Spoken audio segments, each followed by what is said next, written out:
It's been well publicized that Minneapolis has been struggling to fill a void of hundreds of police officers, and now questions are being raised over how MPD is using the resources they do have on the streets. Fox 9's Mary McGuire poured through data from the last 3 years, which shows even after losing hundreds of officers, not much has changed when it comes to how and where they are deploying the officers. Mary, what did you find? Well, Kelsey and Randy, like you mentioned, the Minneapolis Police Department has lost hundreds of officers in the 2 years since the murder of George Floyd.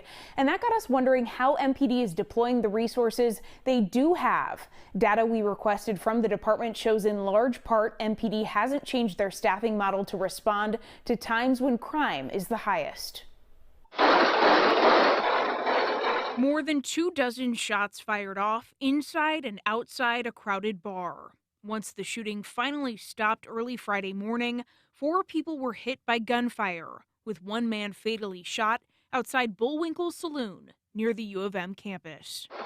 This incident just one of 4 separate shootings across Minneapolis from Thursday to Saturday, leaving 3 people dead and 11 others hurt. It's a level of violence that is not only concerning, it's angering. The shooting at 7 Corners marks the latest example in a string of violence across the 1st Precinct of Minneapolis, which spans downtown from the North Loop to Cedar Riverside. Over the last year, from carjackings to shots fired calls, crime there has spiked, with the majority of violence happening between 5 p.m. and 2 a.m. Data we requested from the city of Minneapolis shows the 1st Precinct has lost nearly 50 shifts since 2020, from officers working investigations, proactive beat cops, and those specifically focused on keeping the warehouse district safe during bar close. But with fewer officers on the force, questions are being raised over how MPD resources are being deployed. So we wanted to know, how many officers are working in specific precincts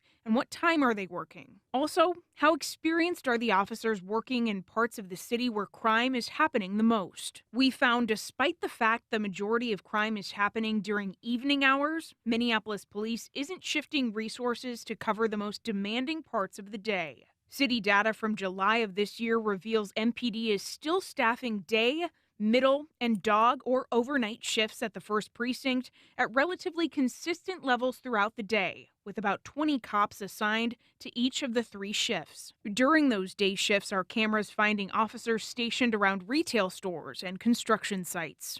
And those records show the officers being assigned to what is perhaps the most demanding shift and location are among the most inexperienced in the department. More than 80% of those on the dog watch shift from 8:30 p.m. to 6:30 a.m. are new to the department in the last 2 years. Citywide, more than half of the newest cops are assigned to the dog watch shift.